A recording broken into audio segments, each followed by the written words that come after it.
Hello guys, welcome back to my channel do test and be confident. चलिए आज की video शुरू करते हैं। गाइस आज की वीडियो में हम लोग बात करेंगे संविदा कर्मचारी के बारे में और उनके नियमितीकरण के बारे में। गाइस आपको पता ही होगा, मैंने कुछ दिन पहले आपको एक वीडियो बनाया था जिसमें मैंने आपको बताया था कि जो आपके दैनिक वेतनभोगी हैं और जो संविदा कर्मचारी है उनको रेगुलर करने का जो प्रोसेस है वो स्टार्ट कर दिया गया है। अब सबसे पहले हम लोग ये जानेंगे कि संविदा कर्मचारी होता क्या है और जो दैनिक वेतनभोगी होते हैं वो क्या होते हैं। उसके बाद हम लोग जानेंगे जो आपके मेरे से बहुत सारे दोस्तों ने जो है मेरे वीडियोस में कमेंट करके ये पूछा था कि सर जो स्कूल सफाई कर्मचारी हैं और जो सीएसपीडीसीएल में ऑपरेटर का काम कर रहे हैं, क्या वो लोग भी जो है रेगुलर किए जाएंगे। साथ ही जो आपके होम गार्ड के जो भाई लोग हैं वो लोग को भी जो है आपका रेगुलर किया जाएगा। तो इन सारी बातों के बारे में चर्चा करेंगे और साथ ही हम लोग जानेंगे कि जो आपका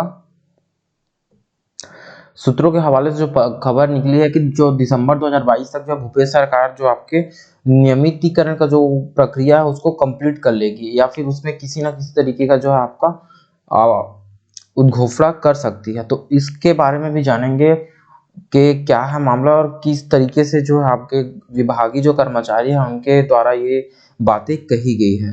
तो चलिए वीडियो शुरू करते हैं। वीडियो में आगे बढ़ने से पहले अगर आप इस चैनल पर नए हो तो चैनल को सब्सक्राइब कर लेना, बेल आइकन को प्रेस कर देना ताकि आगे आने वाली वीडियो की नोटिफिकेशन आपको सबसे पहले मिल सके। तो चलिए वीडियो शुरू करते हैं।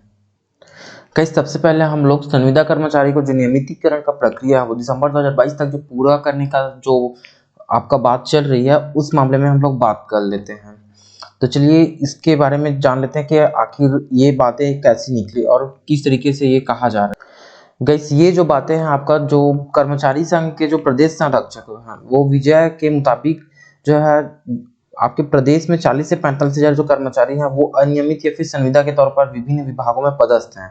अब उन्हें नियमित करने में बहुत ज्यादा बजट नहीं लगने वाला। मैंने आपको बताया था कि 700 से 800 करोड़ रुपए का जो अनुमानित बजट बताया जा रहा है वित्त विभाग के द्वारा इसको जो है रेगुलर करने के लिए, रेगुलर करने में एक्स्ट्रा जो भार पड़ने वाला है। तो और इसी तरीके से उन्होंने कहा कि अगर सरकार जो जल्द निर्णय नहीं लेती है तो अनियमित कर्मचारी जो 20 नवंबर से फिर हड़ताल पर जाने के लिए तैयार हैं और उनका एकमात्र जो मांग है वो नियमितीकरण की है। गाइस आपको बता दूं जो आपका प्रदेश का जो आपका स्थापना दिवस 1 नवंबर को आने वाला है। उसमें जो है जितने भी आपके जो मंत्री हैं या फिर मुख्यमंत्री या जितने भी आपके जो राजनीति से संबंधित लोग हैं वो अभी सामने आने वाले हैं। तो उसी उसी में जो आपका ये जो आप लोगों आपके जो प्रदेश के जो जितने भी कर्मचारी हैं वो ये सुनना चाह रहे हैं कि 1 नवंबर को जो है आपका सरकार इसके बारे में कुछ फैसला ले। अगर नहीं लेते हैं तो 20 नवंबर से फिर जो आपके जो कर्मचारी या अनियमित कर्मचारी के संघ के जो भी आपके अध्यक्ष हैं वो जो है 20 नवंबर से फिर हड़ताल में जाने की तैयारी कर रहे हैं। इसको देखते हुए जो है आपका ये कहा जा रहा है कि जो आपका जो जितनी भी प्रक्रियाएं हैं वो आपका दिसंबर से जनवरी के बीच में हो जानी चाहिए। साथ ही ये बता दो कि अभी आने वाले टाइम पे चुनाव है, कुछ दिन बाद जो है आचार संहिता लग जाएगी जिसकी वजह से जो आपका आचार संहिता लगने के बाद इनका पावर जो है पूरी तरह से खत्म हो जाएगा। तो इस वजह से अगर ये लोग जल्दी नहीं करते तो बाद में दिक्कत होने वाली है, क्योंकि अगर ये वाला प्रोसेस जल्दी नहीं हुआ तो जो विपक्ष के नेता हैं वो इसी मामले को जो है आपका अपना चुनावी मुद्दा बनाने वाले हैं आने वाले टाइम पे।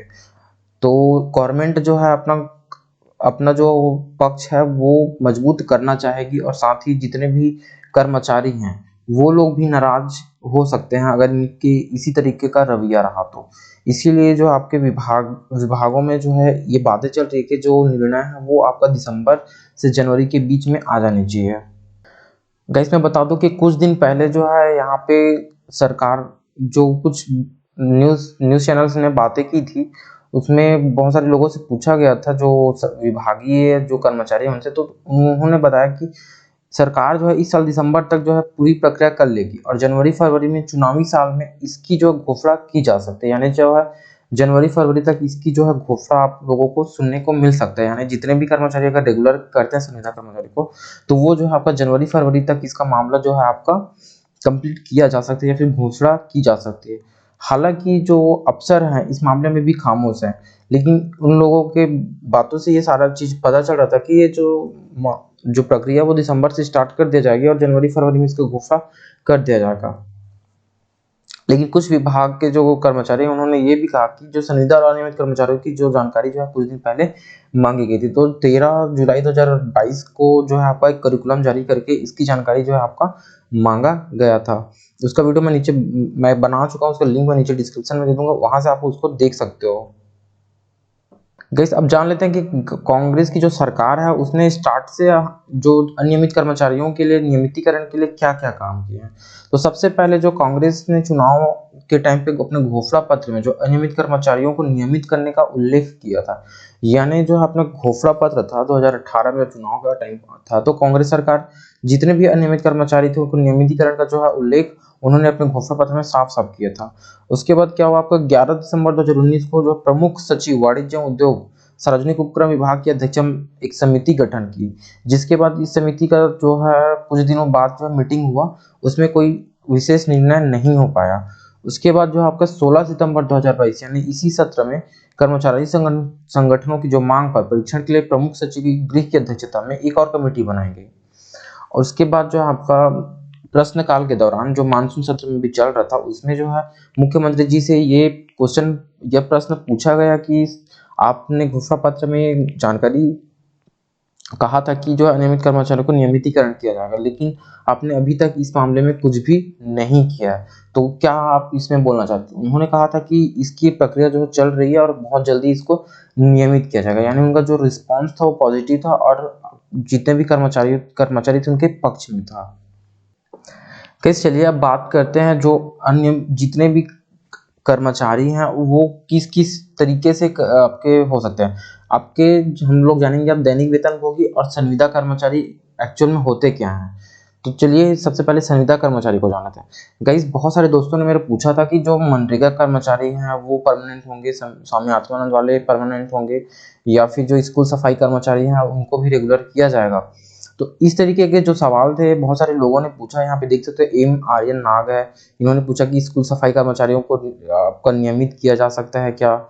इसी तरीके से आपके यहाँ पे रूपेंद्र कुमार जी हैं, उन्होंने पूछा कि स्वामी आत्मानंद वालों को भी रेगुलर किया जाएगा क्या?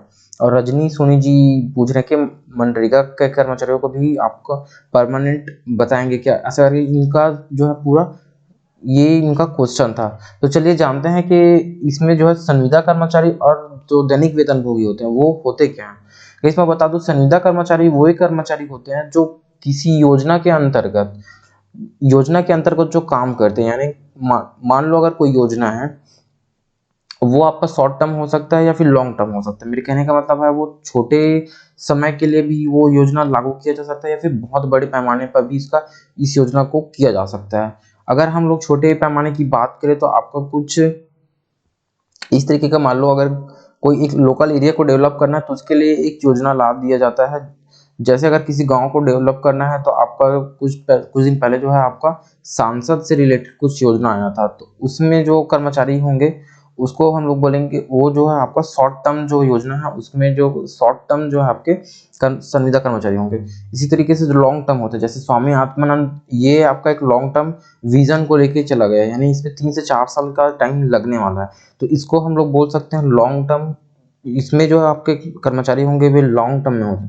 तो इन दोनों में अलग-अलग तरीके का फ़र्क होता है। तो इसे बोलते हैं संविदा, जो आपके किसी योजना के अंतर्गत जितने भी कर्मचारी नियुक्त किए जाते हैं उन्हें हम लोग बोलते हैं संविदा कर्मचारी। साथ ही दैनिक वेतनभोगी की बात करते हैं। गाइस दैनिक वेतनभोगी जो है आपके 2 तरीके से हो सकते हैं। एक आपके कलेक्टर दर में हो सकते हैं और उसके में भी हो सकते हैं कुशल अकुशल जैसे कुछ उनके कैटेगरीज होते हैं। तो ये क्या होते हैं, इनको आपके दैनिक वेतन के हिसाब से दिया जाता है, मतलब पर डे के हिसाब से इनका जो सैलरी बनाया जाता है पूरे महीने का, तो इन्हें बोलते हैं दैनिक वेतनभोगी। और जो संविदा में होते हैं उन्हें एक मुश्त वेतन दिया जाता है, यानी आपका एक मुश्त का मतलब ये होता है कि जितने आपका मंथ होता है उसमें आपके जितने आपके मंथ के हिसाब से एक महीने में मान लो अगर 12,000 देना है आपको तो वो 12,000 एक मुश्त दिया जाएगा। उसके अलावा आपको कोई भी एक्स्ट्रा पैसा नहीं दिया जाता। तो इस तरीके से आपके दैनिक वेतनभोगी और जो संविदा कर्मचारी होते हैं वे होते हैं। आई होप आपको ये संविदा कर्मचारी और दैनिक वेतनभोगी में फ़र्क समझ आ गया हो। अब चलिए जानते हैं कि क्या इन लोगों को रेगुलर किया जाएगा। इसको हम लोग आप मैं बताता हूँ आपको, जो लिस्ट जारी हुआ था उस लिस्ट के थ्रू मैं आपको बताने का प्रयास करता हूँ।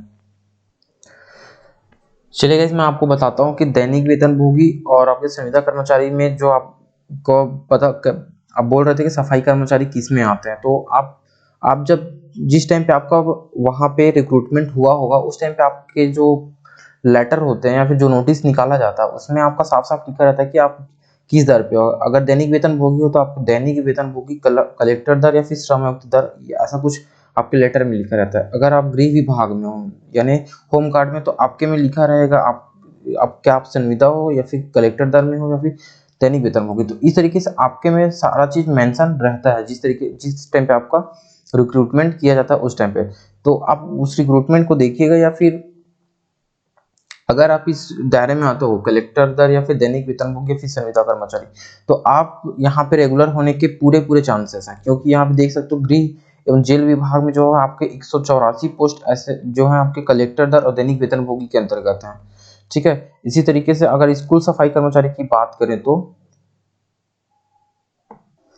इसी तरीके से शिक्षा विभाग की बात करें तो आप देख सकते हैं यहाँ पे 409 जो आपके पोस्ट हैं वो आपके दैनिक वेतनभोगी और कलेक्टर दर पे जो है आपका जो है अभी कार्यरत हैं।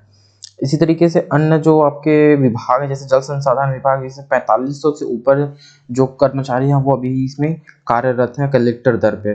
तो आपको ये तय आप खुद करोगे कि आपके जो स्कूल शिक्षा विभाग है, ये देख सकते हो यहाँ पे 1073 है। यहाँ पे आपको दैनिक वेतनभोगी जो है 1073 के तक कर्मचारी जो है आपके यहाँ कार्य कर रहे हैं एज अ जो है दैनिक वेतनभोगी या फिर कलेक्टर दर पे। तो ये जो है आपका जिस टाइम पे रिक्रूटमेंट हुआ था तो उस टाइम पे जो नोटिस था या फिर आपके जो रिक्रूटमेंट में ज्वाइनिंग का जो लेटर था उसमें आपका साफ-साफ लिखा रहता है कि आप किस किस से बिलोंग करते हो। तो आप उसमें एक बार देखिएगा कि आपके में क्या लिखा हुआ है, दैनिक वेतनभोगी है, संविदा है या फिर कलेक्टर दर है। तो इस तरीके से आप जान सकते हो। यहाँ पे अंशकालीन है, प्लेसमेंट है, ठेका है या फिर मानदेय या जॉबदार, इनको जो है आपका रेगुलर करने का प्रावधान नहीं है, क्योंकि जो गवर्नमेंट जो करिकुलम जारी किया था उसमें कलेक्टर दर दिया था, दैनिक वेतनभोगी और संविदा, इन सारी चीजों का वर्ड का जो है यूज किया गया था। तो आप इसको डिसाइड कर सकते हो कि आप किस में आते हो। तो इसको एक बार देखिएगा अपने ज्वाइनिंग लेटर में, या फिर मैं इसके लिए एक अलग से वीडियो अलग से बना दूंगा कि कौन कौन से जो कर्मचारी होते हैं वो अंशकालीन में आते हैं या फिर जो है कलेक्टर दर में या फिर जो आपके दैनिक वेतनभोगी हैं। ठीक है गैस, आई होप आपको ये सारी चीज़ें क्लियर हो गई हैं होंगी कि स्कूल सफाई कर्मचारी आपको क्या है, और छत्तीसगढ़ जो अंशकालीन स्कूल सफाई कर्मचारी है वो किस में आ रहे हैं। तो आप वहाँ से आप अपना देख सकते हो और ये आप खुद डिसाइड कर सकते हो कि मैंने आपको डिफरेंस बता दिया कि दैनिक वेतनभोगी क्या है और संविदा कर्मचारी क्या होते हैं। और सॉरी गाइस, जो आपका मैंने पीडीएफ का लिंक आपको शेयर किया था उसमें बहुत सारे लोगों का कमेंट आ रहा था कि आपने कैसा पीडीएफ भेजा जिसकी जो डाउनलोड ही नहीं हो पा रहा है। तो मैं इसके लिए आपसे माफ़ी चाहता हूं, क्योंकि जो लिंक शेयर किया था मैंने उसमें प्राइवेसी को चेक नहीं कर पाया था, क्योंकि मेरी जो प्राइवेसी है वो मैंने दूसरा सेट करके रखा था। उससे क्या होता है, मैं गूगल में एक्सेस के लिए आपको रिक्वेस्ट करना पड़ता है। इसके बाद अगर मैं वहां से एक्सेस देता हूँ आप लोगों को, तब वो एक्सेस आप एक्सेस उस पीडीएफ में कर पाओगे। या फिर तो उस वाले एक्सेस को मैं हटा नहीं पाया था, क्योंकि मेरा जो है पहले से मैं अपना सिक्योर करके रखा था अपना गूगल ड्राइव में, इस वजह से वो जो है सिक्योर था। और मैंने इसको अब आपको आप शो कर सकते हो, आप कहीं भी देख कभी भी उसको डाउनलोड कर सकते हो, इसमें कोई दिक्कत आने वाला नहीं है। तो आई होप आपको ये वीडियो पसंद आई होगी और जितने भी मैंने कंटेंट आपको बताए होंगे वो पूरी तरह से क्लियर होंगे। अगर किसी भी तरह का कोई डाउट है तो आप वीडियो के डिस्क्रिप्शन कमेंट बॉक्स में कमेंट करके अपना राय दे सकते हैं। और अगर आपको कोई डाउट है तो उससे रिलेटेड डाउट भी आप यहाँ कमेंट बॉक्स में पूछ सकते हैं, ताकि मैं आपके कमेंट का जवाब पूरी तरह से दे सकूं। मिलते हैं नेक्स्ट वीडियो में। जय हिंद।